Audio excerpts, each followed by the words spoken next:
தாய் தமிழ் உறவுகளுக்கு வணக்கம். நடிகையுடன் சென்று வேட்புமனு தாக்கல் செய்தார். நடிகையுடன் சென்று வேட்புமனு தாக்கல் செய்தார் என்ற தலைப்பில் இந்த காணொளியை காண்கிறோம். நாளை மறுநாளுடன் வேட்புமனு தாக்கல் செய்யும் பணி நிறைவடைகிறது.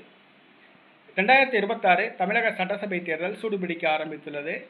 மதுரை மாவட்டத்தில் மொத்தம் 10 தொகுதிகள் உள்ளன. மதுரை மாவட்டத்தில் போட்டியிடுகின்ற வேட்பாளர் நடிகையுடன் சென்று தன்னுடைய வேட்புமனுவை தாக்கல் செய்தார். மதுரை மத்திய தொகுதி வேட்பாளராக அதிமுக கூட்டணி புதிய நீதி கட்சி வேட்பாளராக அறிவிக்கப்பட்டவர் திரைப்பட இயக்குனர், பிரபல தமிழ் திரைப்பட நடிகர் சுந்தர் சி. இவர் புதிய நீதி கட்சி வேட்பாளராக அறிவிக்கப்பட்டுள்ளார்.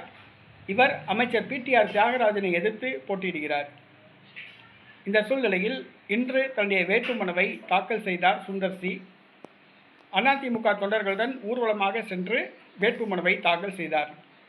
அவருடன் அவருடைய மனைவியும் பிரபல தமிழ் திரைப்பட நடிகையுமான குஷ்பு உடன் சென்றார்.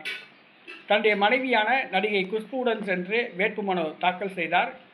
குஷ்புவை காண்பதற்காக அதிமுக தொண்டர்கள் திரளாக திரண்டு வந்தனர். வேட்புமனு தாக்கல் செய்யும் இடத்தில் நெரிசல் ஏற்பட்டது. குஷ்புவை பார்ப்பதற்காக அடுத்த 25 நாட்கள் குஷ்பு தன்னுடைய கணவருக்காக தேர்தல் பிரச்சாரம் செய்கிறார். தேர்தல் பிரச்சாரம் கண்டிப்பாக களை கட்டும். அதிமுக தேர்தல் பிரச்சாரம் நடிகை குஷ்பு பிரச்சாரம் செய்வதால் அவரை பார்ப்பதற்காக மக்கள் திரண்டு வருவர். கண்டிப்பாக கூட்டம் அதிகமாக இருக்கும், களை கட்டும். ஆக இன்று நடிகர் சுந்தர் சி பிரபல தமிழ் திரைப்பட நடிகையும் தன்னுடைய மனைவியுமான குஷ்புவுடன் சென்று வேட்புமனு தாக்கல் செய்துள்ளார். தேர்தல் போட்டி கடுமையாக இருக்கும். யார் வெற்றி பெறுவார் என்பதை பொறுத்திருந்து பார்ப்போம்.